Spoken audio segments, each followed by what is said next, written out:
SSLC ಪೂರ್ವ ಸಿದ್ಧತಾ ಪರೀಕ್ಷೆ ಪ್ರಶ್ನೆ ಪತ್ರಿಕೆ ಸೋರಿಕೆ ಕೇಸ್. ಶಿಕ್ಷಕರು ವಿದ್ಯಾರ್ಥಿಗಳು ಸೇರಿ 8 ಜನ ಅರೆಸ್ಟ್.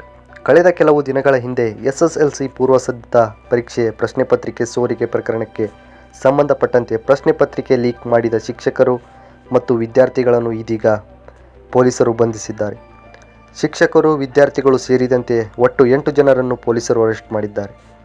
ತುಮಕೂರು, ರಾಮನಗರ, ಕಲಬುರಗಿ ಜಿಲ್ಲೆಯ ಶಾಲೆಗಳ ಶಿಕ್ಷಕರು ಹಾಗೂ ಕೆಲವು ವಿದ್ಯಾರ್ಥಿಗಳು ಅರೆಸ್ಟ್ ಆಗಿದ್ದಾರೆ.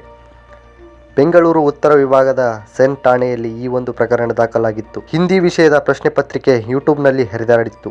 ಈ ಸಂಬಂಧ ಇದೀಗ ಪೊಲೀಸರು ಶಿಕ್ಷಕರು ಹಾಗೂ ವಿದ್ಯಾರ್ಥಿಗಳನ್ನು ಅರೆಸ್ಟ್ ಮಾಡಿ ತನಿಖೆ ಮಾಡುತ್ತಿದ್ದಾರೆ. ಈ ಬಗ್ಗೆ ಪದವಿ ಪೂರ್ವ ಶಿಕ್ಷಣ ಇಲಾಖೆಯ ಅಧಿಕಾರಿ ದೂರು ನೀಡಿದ್ದರು. ಪೊಲೀಸರ ತನಿಖೆ ವೇಳೆ ಪ್ರಶ್ನೆ ಪತ್ರಿಕೆ ಲೀಕ್ ಆಗಿರುವುದು ಬಯಲಾಗಿದೆ.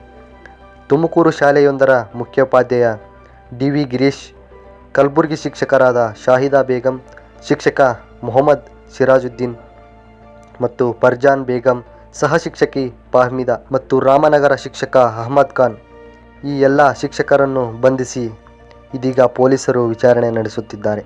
ಮತ್ತೊಂದು ವಿಡಿಯೋದೊಂದಿಗೆ ಭೇಟಿಯಾಗೋಣ. ನಮಸ್ಕಾರ.